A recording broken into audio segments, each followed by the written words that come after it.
आइए शुरू करते हैं न्यूज पथ पर सफर और सबसे पहले आपको दिखाते हैं ऐसी तस्वीरें जिनका जिक्र सरेराह है। ये तस्वीरें सुर्खियों में भी है और सोशल मीडिया पर भी है।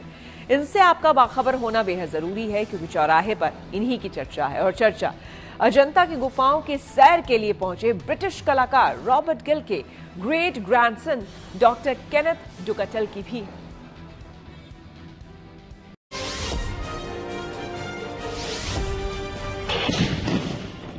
झारखंड में रामगढ़ के पंजाब रेजिमेंटल सेंटर में पासिंग आउट परेड का आयोजन किया गया। इसमें 962 अग्निवीर जवानों ने हिस्सा लिया।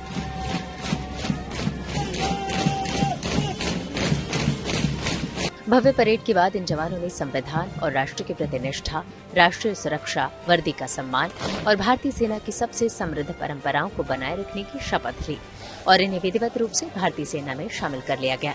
इन अग्निवीर जवानों को 31 सप्ताह की कड़ी ट्रेनिंग दी गई थी। पासिंग आउट परेड के मौके पर इन जवानों ने अपने युद्ध कौशल का शानदार प्रदर्शन किया। अग्निवीर जवानों के शपथ समारोह में उनके परिवार के लोग भी शामिल हुए।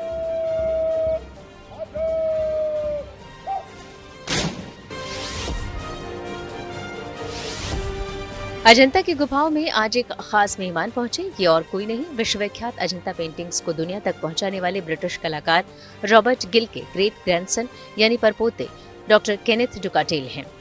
वे अपनी पत्नी कैथरीना स्वीकेंस के साथ यहाँ पहुंचे थे। उन्होंने यहाँ घंटों वक्त बिताया और यहाँ उकेरे गए भित्ति चित्रों और मूर्तियों को करीब से देखा।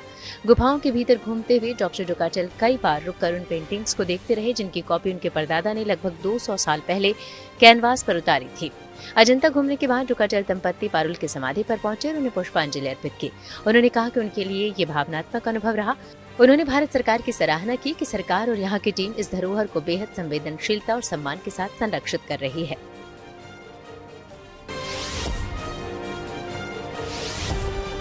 सब माया है, यही भाव वैराग्य की ओर ले जाता है और जब कोई युवा वैराग्य की ओर जाता है तो चर्चा तो होती है। यूपी के बागपत के रहने वाले 30 साल के हर्ष जैन के मन में भी यही भाव आया जब उन्होंने कोरोना काल में इंसानियत को टूटते और रिश्तों को बिखरते देखा और ये भाव कोरोना काल के गुजर जाने के सालों बाद भी गया नहीं, पिछले 4 सालों में स्थायी रूप से बना रहा। लिहाजा उन्होंने वैराग्य को चुन लिया। ये तस्वीरें उसी सफर की हैं। वैराग्य के सफर पर जाने से पहले बागपत जिले के दोघट और बामनौली के जैन मंदिरों में हजारों भक्तों की मौजूदगी में हर्षित का तिलक समारोह किया गया। बग्घी पर बैठाकर बैंड बाजों के साथ शोभा यात्रा निकाली गई। इसके बाद मंत्रोच्चारण के साथ दोबारा तिलक हुआ और हर्षित ने अपना सामान बांधकर मुनि जीवन की पहली यात्रा शुरू कर दी।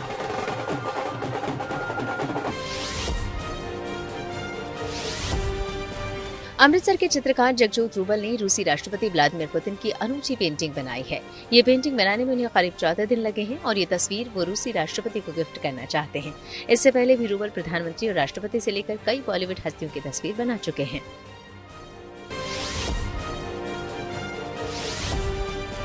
राजस्थान के धौलपुर और मध्य प्रदेश के मुरैना को जोड़ने वाली चंबल नदी इन दोनों जलीय जीवों से गुलजार है।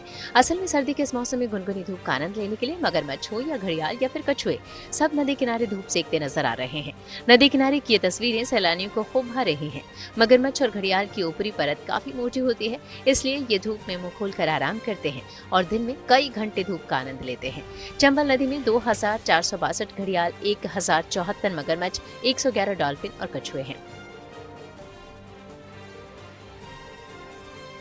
और आइए अब आपको बताते हैं डीआरडीओ की एक बड़ी कामयाबी। डीआरडीओ ने रक्षा के क्षेत्र में नया कीर्तिमान स्थापित कर इतिहास रच दिया है। तेजस के पायलट के लिए विकसित की गई इमरजेंसी इजेक्शन सीट का चंडीगढ़ में सफल परीक्षण किया गया और ये पूरी तरह से सफल रहा। यानी कि इमरजेंसी में अब पायलट सिर्फ कुछ ही सेकेंड में सुरक्षित तरीके से विमान से बाहर निकल सकता है।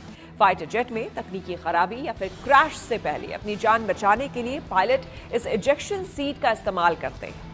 अभी तक दुनिया की चुनिंदा एविएशन कंपनियां ही इस तरह की सीट बनाती थी और अब भारत भी इनमें शामिल हो गया है।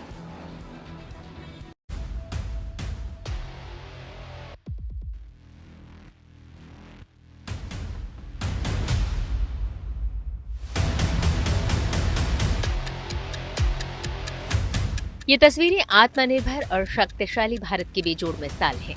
इन तस्वीरों के साथ आत्मनिर्भर भारत के चैप्टर में एक नया अध्याय और जुड़ गया। चंडीगढ़ में डीआरडीओ यानी defence research and development organisation ने विमान हादसे के दौरान पायलट को बचाने वाले स्वदेशी फाइटर जेट एस्केप सिस्टम की टेस्टिंग की और ये टेस्ट उम्मीदों पर 100% खरा उतरा। दरअसल विमान हादसों के वक्त एस्केप सिस्टम सबसे अहम माने जाते हैं। इस सिस्टम का विमान में होने का मतलब है पायलट और क्रू मेंबर्स की जिंदगी की 100% गारंटी।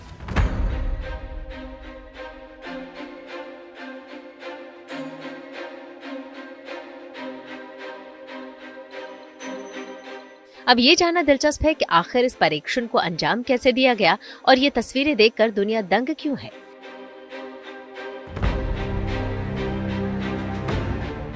दरअसल ये परीक्षण चंडीगढ़ के टर्मिनल बैलिस्टिक्स रिसर्च लेबोरेटरी में हुआ।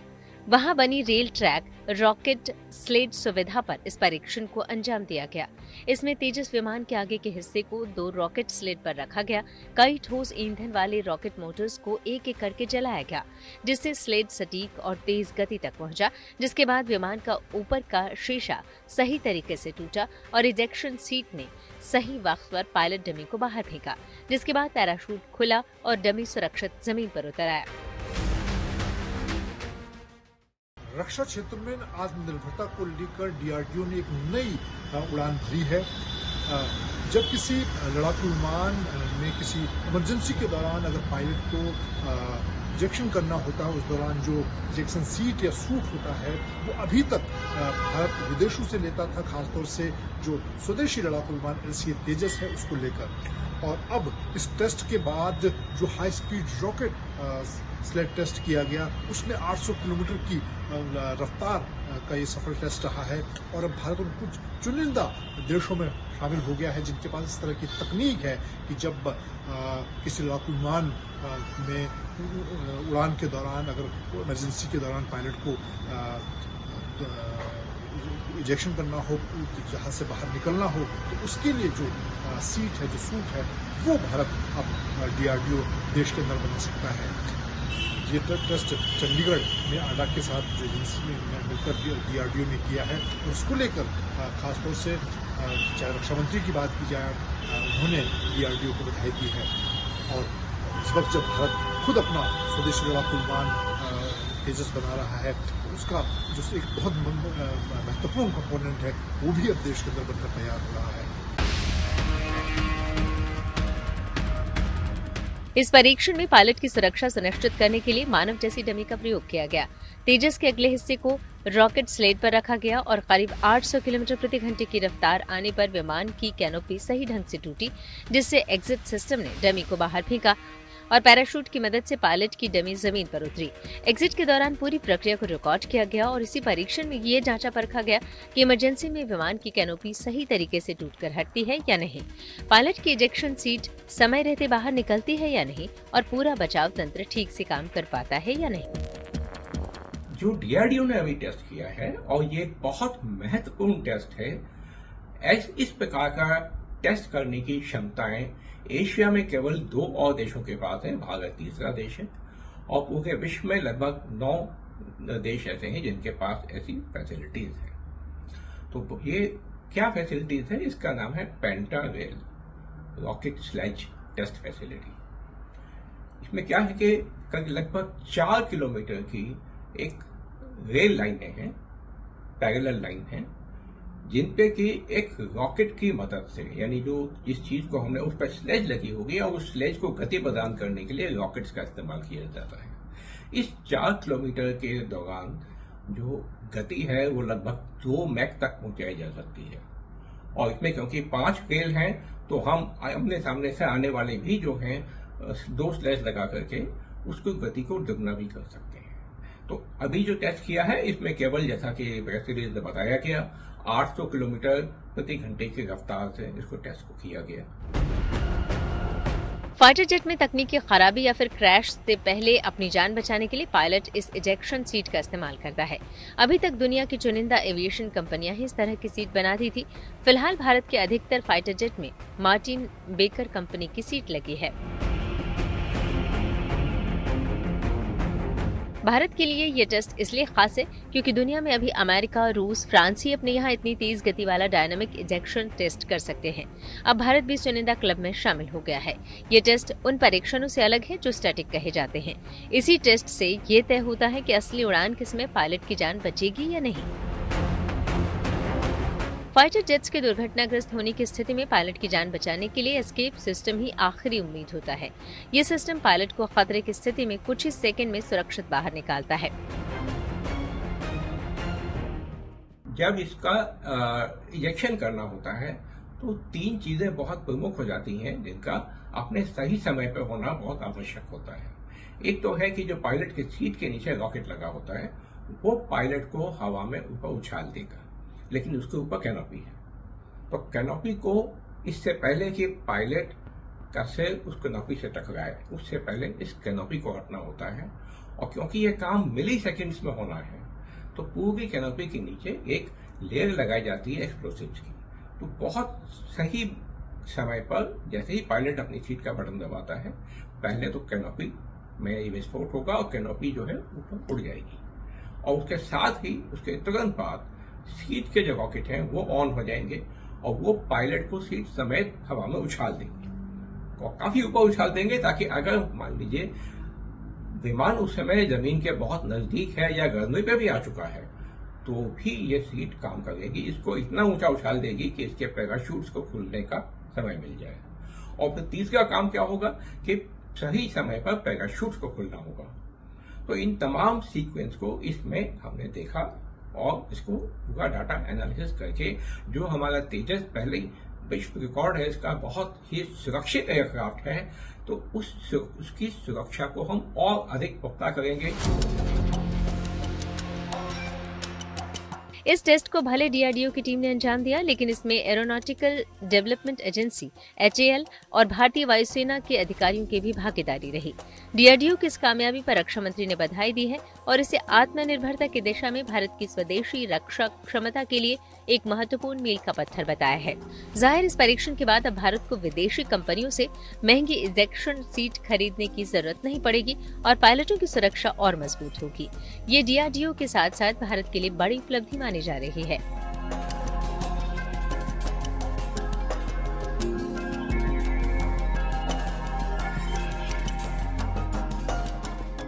मैं डीआरडीओ को बधाई देना चाहता हूं कि आज उन्होंने तेजस के ऊपर जो सीट इजेक्शन का प्रयोग किया, यानी कि सीट इजेक्ट होना, कैनोपी अलग होना, सीट इजेक्ट होना और उसका पैराशूट के द्वारा नीचे आना, ये एक बहुत ही मुश्किल टेक्नोलॉजी होती है जिसमें बहुत फाइन ट्यूनिंग होता है। सभी एक्शन सीक्वेंस वाइज बहुत ही कम समय में, जबकि इमरजेंसी हो ऐसे में करना होता है, जो कि पायलट की जान बचाने के बड़ा ही इम्पोर्टेंट होता है, काफ़ी अहम रोल अदा करता है।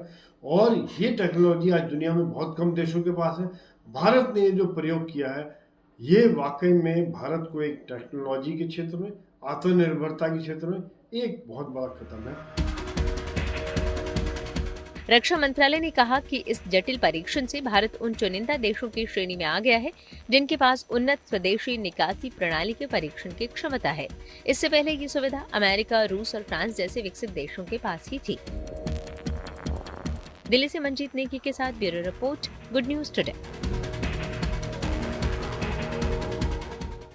ये सच है कि फाइटर पायलट को ऊंचाई पर ज्यादा ऑक्सीजन की जरूरत होती है क्योंकि ऊंचाई बढ़ने के साथ ही हवा का घनत्व कम होता जाता है और ऑक्सीजन की मात्रा भी कम हो जाती है।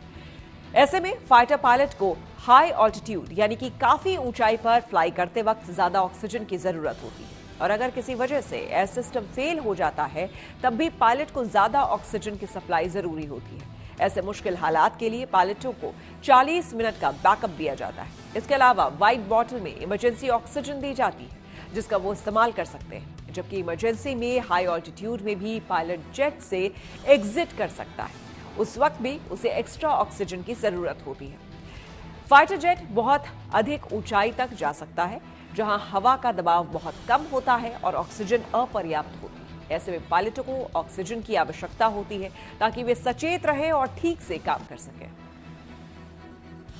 और आइए अब आपको एरोनॉटिकल डेवलपमेंट एजेंसी, जो कि हल्के लड़ाकू विमान यानी कि एलसीए के डिजाइन और उनकी मैन्युफैक्चरिंग करती है, उड़ान के वक्त पायलटों की सुरक्षा को लेकर उनका कैसे ख्याल रखा जाता है, ये उन्हीं से जान लेते हैं।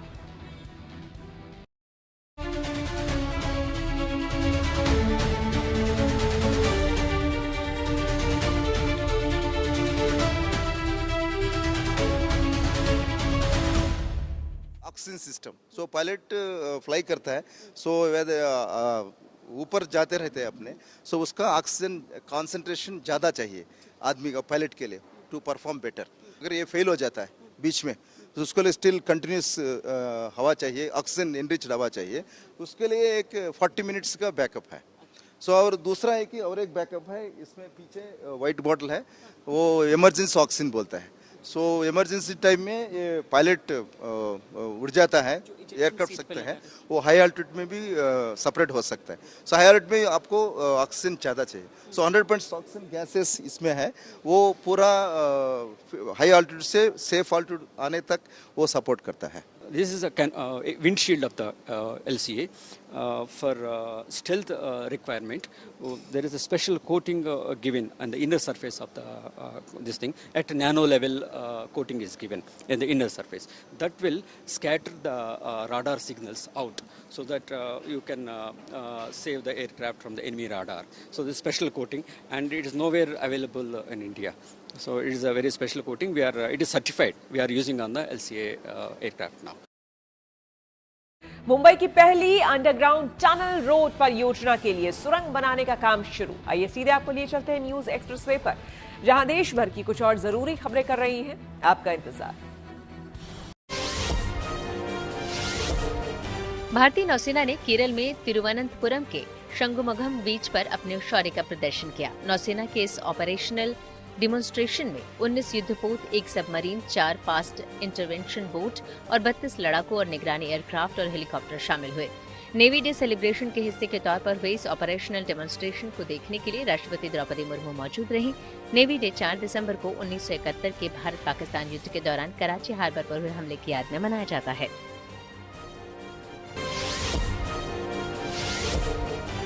12 ज्योतिर्लिंगों में से प्रथम और हिंदुओं की आस्था के केंद्र सोमनाथ मंदिर में सुरक्षा इंतजामों को परखने के लिए विशेष मॉक ड्रिल का आयोजन किया गया। देर रात से सुबह तक चली ड्रिल में ब्लैकआउट समेत सभी सुरक्षा चरणों को परखा गया। इस अभ्यास को एनएसजी ने लीड किया। मॉक ड्रिल में नेशनल सिक्योरिटी गार्ड के जवानों के साथ स्थानीय पुलिस विभाग, स्वास्थ्य विभाग, फायर ब्रिगेड, प्रशासनिक अधिकारी और सोमनाथ मंदिर ट्रस्ट के कर्मचारी शामिल हुए। मुंबई शहर की पहली अंडरग्राउंड टनल रोड परियोजना के तहत ऑरेंज गेट से मरीन ड्राइव तक आधुनिक सुरंग बन रही है। इसके लिए आज टनल बोरिंग मशीन को नीचे उतारा गया। ये सुरंग साउथ मुंबई के ईस्टर्न फ्रीवे को सीधे मरीन ड्राइव और कोस्टल रोड से जोड़ेगी। ये देश की ऐसी पहली शहरी सुरंग होगी जो रेलवे, मेट्रो और प्रमुख सड़कों के नीचे से होकर गुजरेगी। टनल के शुरू होने के बाद मुंबई की ईस्ट वेस्ट यात्रा अंडरग्राउंड से हो सकेगी। इससे लोगों का समय बचेगा और वायु और ध्वनि प्रदूषण में कमी आएगी।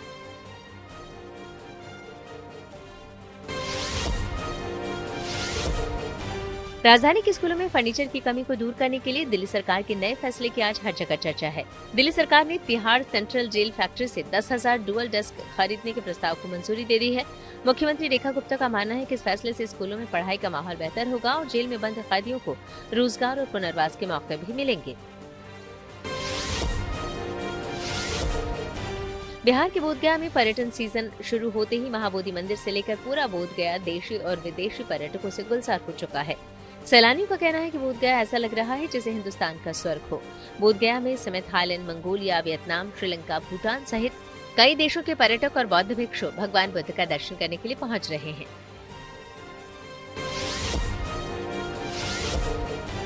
एमपी में ग्वालियर के गांधी जूलॉजिकल पार्क में जानवरों को ठंड से बचाने के विशेष इंतजाम किए गए हैं। जानवरों के बाड़ों को कपड़े से ढका गया है ताकि सर्द हवा से उनका बचाव हो सके। बाड़ों में हीटर और डीह्यूमिडिफायर का इंतजाम किया गया है। जहां सांप और चिड़िया रहते हैं वहां उन्हें गर्मी पहुंचाने के लिए विशेष बल्ब लगाए गए हैं। चिड़ियाघर प्रशासन की इस पहल की तारीफ हो रही है। चलिए और अब बात पहाड़ों के मौसम और वहां हो रही बर्फबारी की कर लेते हैं। धरती का स्वर्ग कहे जाने वाले कश्मीर के कुछ इलाकों में बर्फबारी हो रही है, जिससे गुलमर्ग और जोजिला पास जैसे इलाके एक विंटर वंडरलैंड बन गए हैं, जहां कुदरत के इस करिश्मे को देखने के लिए पर्यटक खिंचे चले आ रहे हैं। हालांकि श्रीनगर में अभी स्नोफॉल तो नहीं हुआ, लेकिन श्रीनगर समेत घाटी के कुछ और निचले इलाकों में ठंड से लोग ठिठुर रहे हैं। वहीं हिमाचल और उत्तराखंड में भी मौसम बेहद सर्द बना हुआ है। कई जगह पारा गिरकर शून्य से नीचे जा चुका है।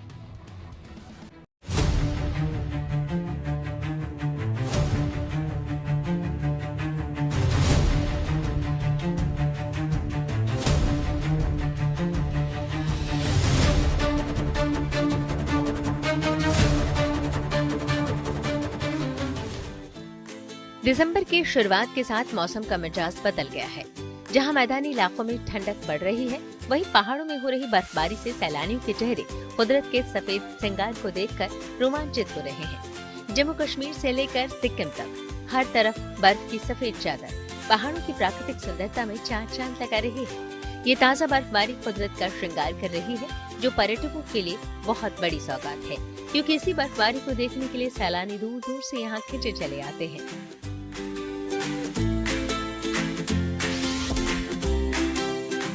कश्मीर घाटी इन दिनों ड्राई कोल्ड कंडीशन की चपेट में है।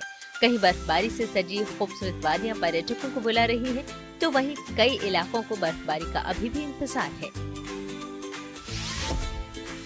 विशेषज्ञों ने पहले ही चेताया था कि इस बार लानीना, जो कि एक पैसिफिक ओशन में एक वेदर साइकिल उठता है और उसके चलते ठंडी हवाएं ज्यादा बनती हैं और जहां जहां उसका असर जाता है वहां ठंड बहुत ज्यादा होती है और उसके साथ साथ बर्फबारी भी बहुत ज्यादा हो सकती है। इस साल कश्मीर में लानीना का इंपैक्ट हो सकता है और उसके चलते ठंड जहां बढ़ेगी, बहुत लंबे बर्फ के साइकिल भी हो सकते हैं। फिलहाल जोजिला, जो कि एक बहुत हाई ऑल्टीट्यूड पॉइंट है श्रीनगर लेह रोड पे, वहां बर्फबारी हुई है। मौसम विभाग ने प्रेडिक्शन की थी कि हल्की बर्फबारी हो सकती है, तो उसके चलते सड़क पे काफी ज्यादा फिसलन हो गई है और ट्रांसपोर्टर्स को कहा गया है कि वो एहतियात से गाड़ी चलाएं। लेकिन बर्फ एक ऐसी चीज है जिसका इंतजार पूरी घाटी को है, क्योंकि बर्फ जब होती है तो एक ऐसा मैसेज बाहर जाता है कि जो खूबसूरती है घाटी की बहुत ज्यादा बढ़ गई है और उसको देखते हुए जो पर्यटक हैं ज्यादा से ज्यादा संख्या में कश्मीर आते हैं। श्रीनगर में अभी बर्फबारी नहीं हुई है, लेकिन इन तस्वीरों में देखा जा सकता है कि यहाँ कड़ाके की ठंड पड़ रही है और तापमान भी शून्य से नीचे गिरकर माइनस में है। बावजूद इसके सैलानी यहाँ इस कपकपाती ठंड में कुदरती खूबसूरती का ही आनंद लेने आ रहे हैं और इन्हें यहाँ बर्फबारी का इंतजार है। बहुत बढ़िया लग रही है। हम सैर करने आए थे, यहाँ ठंड बहुत है। हम लोगों को ये बता रहे हैं भी मफलर लेके टोपी लेके जहाँ आए, मोटो के बहुत -डिग्री में 3-4 डिग्री चल रहा है। घूमने के लिए आया हूँ, जैसे बहुत बढ़िया माहौल है, आस पास देख रहे हैं कि बढ़िया है, लेकिन सर्दी बहुत है। सभी से अपील है कि वो अपने हैंड ग्लव्स, टोपी वगैरह लेकर आए और सुंदरता की बात करें, बहुत अच्छी सफाई है, सब कुछ बढ़िया है। पर्यटक खुश हैं, मगर साथ ही यहाँ आने वाले दूसरे सैलानियों को ठंड से बचने की सलाह भी दे रहे हैं। लेकिन स्थानीय लोगों के लिए भी हर साल ये ठंड का मौसम कुछ दुश्वारियां भी लेकर आता है और आगे तो चिल्लई कलां का दौर भी होगा, इसलिए एहतियात भी जरूरी है। यहाँ बहुत ठंड लग रही है, माइनस टेम्परेचर हो गया, पानी भी जमता है नलकों में और सुबह चलने में बहुत दुश्वारी होती है, ठंड बहुत है। सबसे बड़ा मसला है मफलर पहनना पड़ता है, फेरन पहनना पड़ता है, टोपी पहनना पड़ता है। आप देखिए मेरे पास है 2 टोपियां पहनी हुई, इतनी ठंड है। काफी टाइम के बाद इतना माइनस जा रहा है आज, तो काफी ठंड है, तो इसके लिए सवेरे कुछ टोपी लगा के, ग्लव्स लगा के अगर कहीं इधर उधर मूवमेंट करनी हो और अपने आप को ज्यादा जितना गर्म रख सकें उतना अच्छा है। गुलमर्ग की ये खूबसूरत और दिल को खुश करने वाली तस्वीरें 2 दिन पहले की हैं। पेड़ पौधों से लेकर रास्ते और घर पर बर्फ की परतें जमी नजर आ रही हैं। सब कुछ बर्फ के आगोश में समाया हुआ है। बर्फबारी के नजारों को एंजॉय करने आ रहे सैलानियों की खुशी भी साफ झलक रही है। अब जब हर तरफ बर्फ ही बर्फ हो तो फिर स्कीइंग करना तो बनता है। अब आसमान से गिरती बर्फ के इन फुहारों का दीदार कीजिए। तस्वीर कश्मीर से लद्दाख को जोड़ने वाले जोजिला पास की है। सड़क पूरी तरह बर्फ से ढकी हुई है, फिसलन है, इसलिए गाड़ियां भी पूरे एहतियात से आगे बढ़ रही हैं।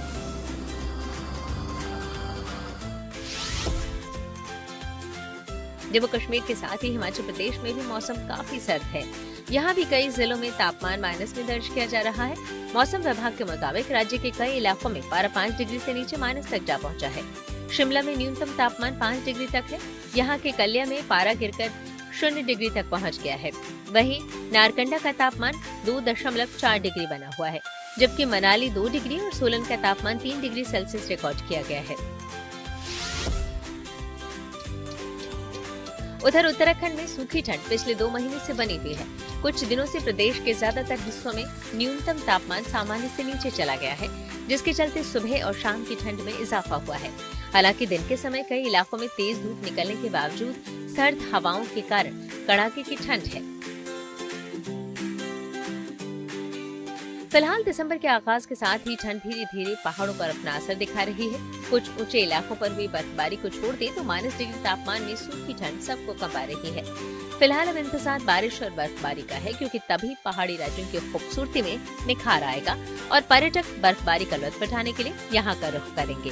श्रीनगर से मीर फरीद के साथ अशरफ वानी, गुड न्यूज टुडे।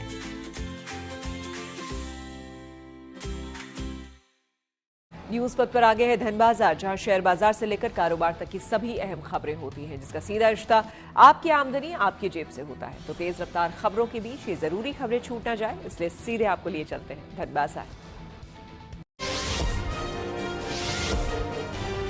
बुधवार को भी शेयर बाजार में गिरावट का सिलसिला जारी रहा। सेंसेक्स 31 अंक गिरकर 85,107 पर बंद हुआ। वहीं निफ्टी भी 46 अंक फिसला, ये गिरकर 25,986 पर आ गया।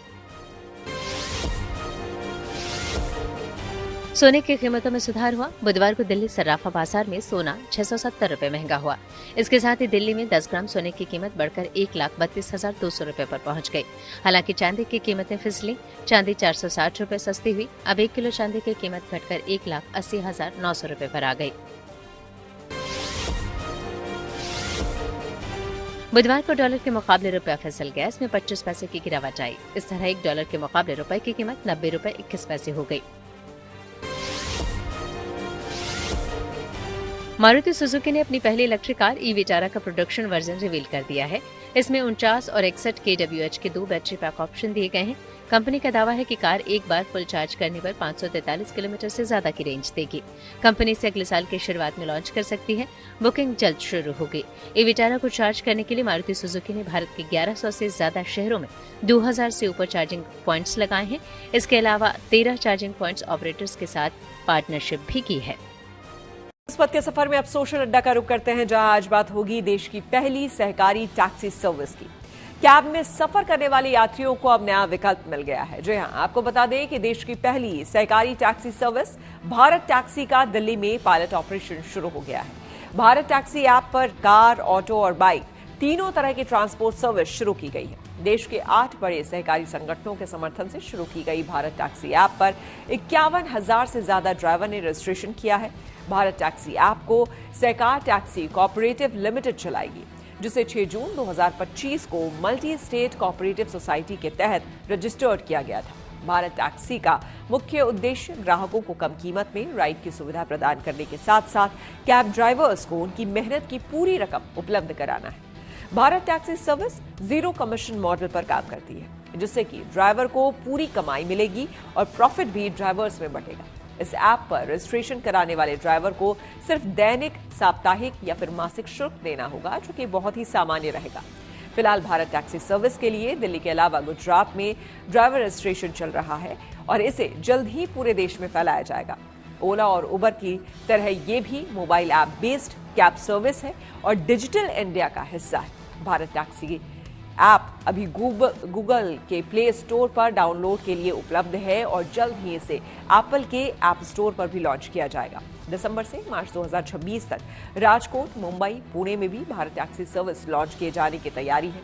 इसके बाद अगले साल अप्रैल से दिसंबर के बीच लखनऊ, भोपाल और जयपुर में भी इसकी शुरुआत होगी। भारत टैक्सी को ओला और उबर जैसी प्राइवेट कंपनियों के लिए चुनौती माना जा रहा है। एक तरफ जहां इसका सीधा फायदा यात्रियों और ड्राइवर्स को मिलेगा, वहीं इस सर्विस का विकल्प होने से ओला, उबर की मनमानी पर रोक लग सकेगी। इस नई पहल को लेकर हमने लोगों से बात की और उनकी राय जानी। तो सरकार ने भारत टैक्सी ऐप लॉन्च किया, उससे कितना लाभ देखते हैं कि ड्राइवरों को लाभ होगा? बहुत बढ़िया है। हाँ, बहुत अच्छा चलाते हैं सरकार। हाँ, तो कमीशन नहीं देना पड़ेगा, तो क्या आप लोगों को फायदा होगा इससे? फायदा होता है। हाँ, होगा। आएगा तो बहुत बढ़िया होगा, बेनिफिट होंगे। हाँ, क्योंकि ओला उबर तो बहुत ज़्यादा चार्ज करता है। हाँ, तो भारत का अपना होगा तो उसमें सेफ्टी भी होगी, ड्राइवरों को फायदा होगा, फालतू कमीशन नहीं देना पड़ेगा किसी कंपनी को जो इतना चार्ज लगाते हैं, ड्राइवरों को कुछ मिलता नहीं है, तो उसमें तो बेनिफिट रहेगा।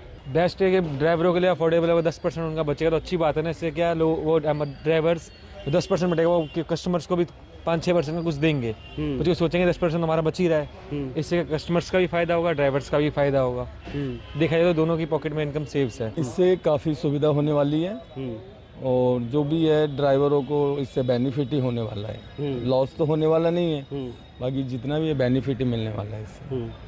क्या लाभ देखते हैं, चूंकि कमीशन नहीं देना है हाँ, जो पहले कमीशन ओला ओवर जो प्राइवेट कंपनी को देना पड़ता था, वो अब डायरेक्ट जो है गवर्नमेंट हमारे लिए ही कर रही है, तो इससे बेनिफिट हम लोगों को ही है, ड्राइवरों को। जो हम कमीशन वगैरह देते थे वो अब देने की जरूरत नहीं पड़ेगी, जितना भी है आपके अकाउंट में डायरेक्टली पेमेंट आएगा जो भी होगा। बहुत अच्छा ऐप है ये, ड्राइवरों के लिए सबसे अच्छा ऐप है। इसमें ड्राइवर किसी को कमीशन नहीं देंगे, जैसे ओला उबर देती थी, अब ये नहीं देंगे और इनके अकाउंट में सबसे अच्छा अपने आप पैसा आएगा, बेनिफिट मिलेंगे, हर चीज मिलेगा। तो और ग्राहकों को कितना? और ग्राहकों को भी बहुत फायदा होएगा, ग्राहकों को नेचुरल उनके साथ सीधा सीधा कांटेक्ट होएगा, ड्राइवर के साथ ही होएगा, किसी दूसरे के साथ नहीं होएगा। सबसे अच्छा बेनिफिट है। कश्मीर में सर्दी से बचने के लिए आज भी पारंपरिक कांगड़ी का इस्तेमाल होता है और एक खास ड्रेस फिरन पहनी जाती है। फिरन एक ऊनी कुर्ता या फिर गाउन की तरह होता है जो कि काफी गर्माहट देता है। अब तो स्टाइलिश फिरन भी बाजार में आने लगे हैं, लेकिन पुराने और हाथ से बने फिरन की बात ही कुछ और है। कश्मीर की गुरेज घाटी में आज भी कई कारीगर बरसों से हाथ से फिरन बना रहे हैं।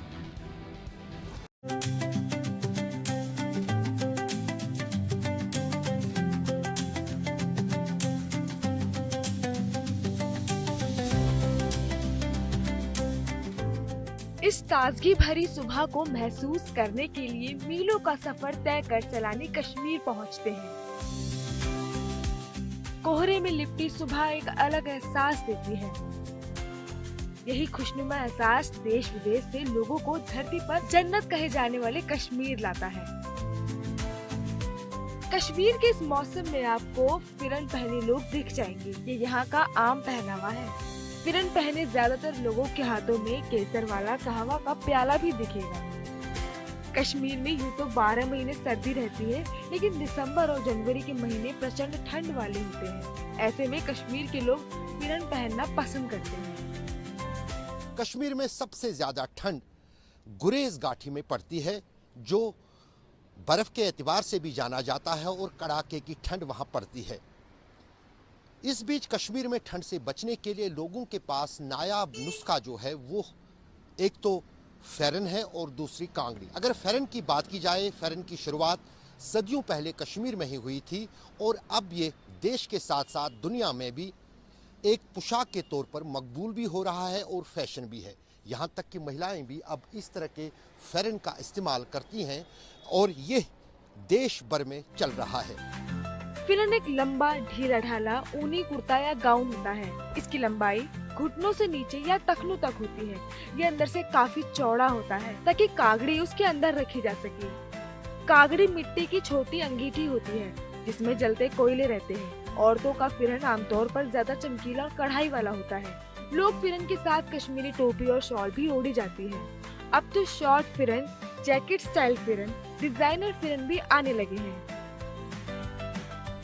जम्मू कश्मीर की गुरेज घाटी में कई ऐसे गांव हैं जहां आज भी पारंपरिक तौर पर फिरन बनाई जाती है। यहाँ के लोग विरासत में मिली इस कारीगरी को जिंदा रखे हुए हैं। मैं ये फिरन बना रहा हूँ। तकरीबन ये फिरन बनाने में टाइम लगता है 1 महीना। पहले बेड़ों का ऊन हम उतारते हैं बेड़ों से, उसके बाद वो लकड़ी के बनाते हैं तो उससे हम काटते हैं। घर में भी यही पहनते थे, कहीं दूर सफर में जाना होगा मगर जाते थे ये लगाकर। फिरन तो अभी भी लोगों की पसंद बना हुआ है, मगर पारंपरिक तरीके से बनने वाली फिरन की डिमांड जरूर कम हुई है। पहले लोगों में इसकी डिमांड ज्यादा होती थी, काम ज्यादा होते थे, सब परिवार लगते थे इसके पीछे, ये बनाते थे। अभी कम किया है लोगों ने तो भी मैंने जिंदा रखा है। मैं ये काम कर रहा हूँ। फिरन के अलावा एक और चीज जो काफी फेमस है वो है घास की चप्पल। आज भी ये घास की चप्पलें बनाई जाती हैं। ये बर्फ में सफर करने के दौरान फिसलती नहीं है। पुराने लोग लाते थे कश्मीर से खरीद कर, खासकर उनको फिक्र थी हमारे को जूते ये चप्पल बनाने, दिन रात ये क्या बोलते हैं विंटर निकालने, तो वो लाकर रखते थे दिसंबर के टाइम पर। बदलते वक्त के साथ हाथ की जगह मशीनों ने ले ली, लेकिन कुछ कारीगर हैं जो इस प्राचीन कला से आज की पीढ़ी को रूबरू करवा रहे हैं। श्रीनगर से अशवानी के साथ bureau report, good news today.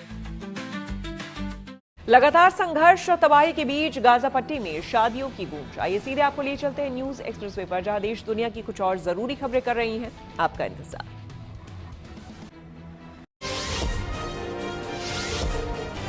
लगातार तबाही और संघर्ष के बीच गाजा से खुशी देने वाली तस्वीरें आई हैं। गाजा पट्टी में मलबे से घिरी सड़कों पर सामूहिक विवाह का आयोजन किया गया। यहाँ कई जोड़ों ने एक दूसरे का हाथ थामकर जिंदगी को नए सिरे से शुरू किया। 50 से ज्यादा जोड़ों की सामूहिक शादी का जश्न मनाने के लिए बड़ी संख्या में लोग इकट्ठा हुए। खुशियों के इन पलों ने युद्ध की राख में भी उम्मीद के फूल खिला दिए। जापान के टोक्यो में इंटरनेशनल रोबोट एग्जीबिशन 2025 चल रहा है। इसमें दुनिया भर की रोबोटिक कंपनियां हिस्सा ले रही हैं। प्रदर्शनी में तरह तरह के रोबोट लोगों का ध्यान खींच रहे हैं। प्रदर्शनी में ऐसा रोबोट भी दिखा जो झाड़ू लगाने के साथ साथ घर के कई काम कर सकता है। इस रोबोट को जापान की कावासाकी कॉर्पोरेशन ने बनाया है। प्रदर्शनी में चीनी रोबोटिक्स डेवलपर यूनिट्री के बनाए रोबोट भी चर्चा में है। ये रोबोट इंसानों की तरह डांस कर सकता है, साथ ही कैफे जाने वालों को ये ड्रिंक्स भी सर्व कर सकता है। टोक्यो में रोबोट का ये मेला 6 दिसंबर तक चलेगा। दुनिया भर में क्रिसमस की रौनक बढ़ती जा रही है। तस्वीरें स्पेन की राजधानी मैड्रिड की हैं। शानदार सजावट और रंगीन लाइटों से शहर जगमग है। क्रिसमस के स्वागत में मैड्रिड के करीब 240 सड़कों और चौराहों का सौंदर्यीकरण किया गया है। शहर को सजाने में करीब 13 मिलियन LEDs का इस्तेमाल हुआ है। शहर में 22 मीटर ऊंचा क्रिसमस ट्री लोगों के आकर्षण का केंद्र बना है। क्रिसमस के रंग बिरंगे मैड्रिड को देखने यूरोप के अलग अलग हिस्सों से लोग आ रहे हैं। साउथ अफ्रीका के खिलाफ वनडे में विराट कोहली ने लगातार दूसरा शतक जड़ा। जी हां, खेल जगत से जुड़ी ऐसी इंटरेस्टिंग खबरों को जानने के लिए आइए सीधे चले खेल चक्कर। आज फिर विराट कोहली का विराट रूप दिखा। नवा रायपुर में साउथ अफ्रीका के खिलाफ सीरीज के दूसरे वनडे में भी विराट कोहली ने धमाकेदार शतक ठोका। रांची वनडे के बाद ये उनका लगातार दूसरा शतक है। कोहली 93 गेंदों में 102 रन बनाकर आउट हुए। साउथ अफ्रीका के खिलाफ वनडे में विराट कोहली का ये 7वां शतक है। वनडे में विराट का ये 53वां और अंतर्राष्ट्रीय क्रिकेट में 84वां शतक है। ICC ODI रैंकिंग में विराट कोहली शुभमन गिल को पीछे छोड़कर चौथे स्थान पर पहुंच गए हैं। रांची में 135 रनों की शानदार पारी के बाद उनकी रैंकिंग सुधरी है। कोहली अब टॉप पर मौजूद रोहित से सिर्फ 32 अंक दूर हैं, जिनके पास 783 अंक हैं।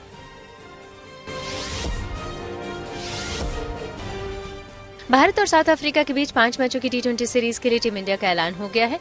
T20 टीम में हार्दिक पांड्या की वापसी हुई है। सूर्यकुमार यादव टीम के कप्तान हैं और शुभमन गिल उप कप्तान। इनके अलावा टीम में अभिषेक शर्मा, तिलक वर्मा, शिवम दुबे, अक्षर पटेल, जितेश शर्मा, संजू सैमसन, जसप्रीत बुमराह, वरुण चक्रवर्ती, अर्शदीप सिंह, कुलदीप यादव, हर्षित राणा और वॉशिंगटन सुंदर शामिल हैं। इसी के साथ न्यूज पथ में मेरे यानी कि श्वेता झा के साथ फिलहाल इतना ही। देश दुनिया की तमाम पॉजिटिव खबरों के लिए आप देखते रहिए गुड न्यूज टुडे।